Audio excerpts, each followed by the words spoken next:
G'day, welcome to Legaia Garden. I'm Malcolm, and today we're going to be doing the first part of our how-to video series, and we'll be starting with Bokashi liquid today. Now we've got a special guest coming in front of the camera today. This is Talon from across the road. He's a good friend of ours and he's doing the video, camera work and helping me with the editing, so all will be good.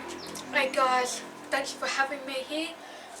If you could, subscribe to my YouTube, Nifty Shots. It'll be down in the description, and back to Malcolm. And don't forget to subscribe to ours, Legaia Garden, too. Okay, so this week we're going to teach you how to turn your commercially available and a little bit expensive Bokashi EM1 solution into your own practically unlimited supply of the stuff.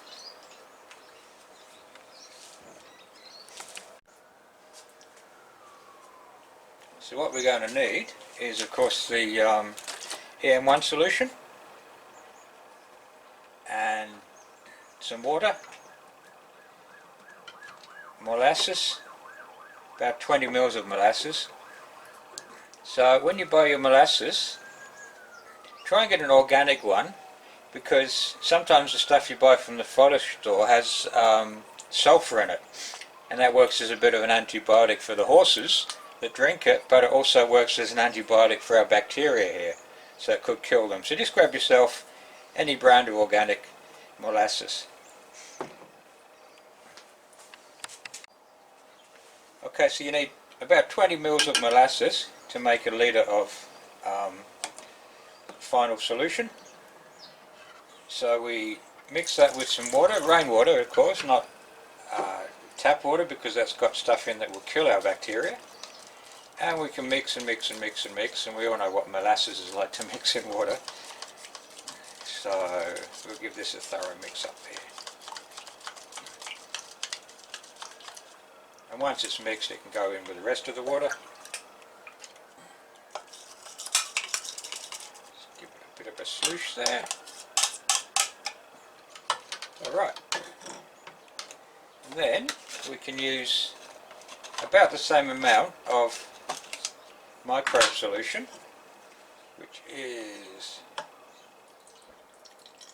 20 mils. Mix that in there.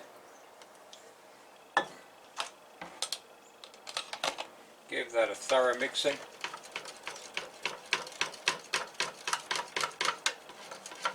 Molasses always ends up sticking on everything, doesn't it? But it's good stuff. Then we get our empty bottle, pour our mixture into the bottle.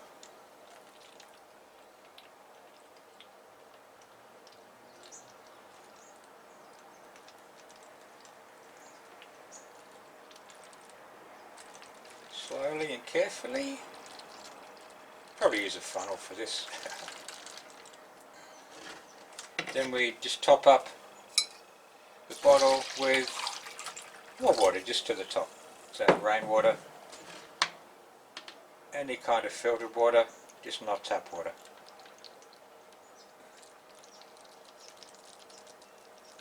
And we probably need a little bit more even. Oh yeah, look at that. A little bit more. I think we can go straight there.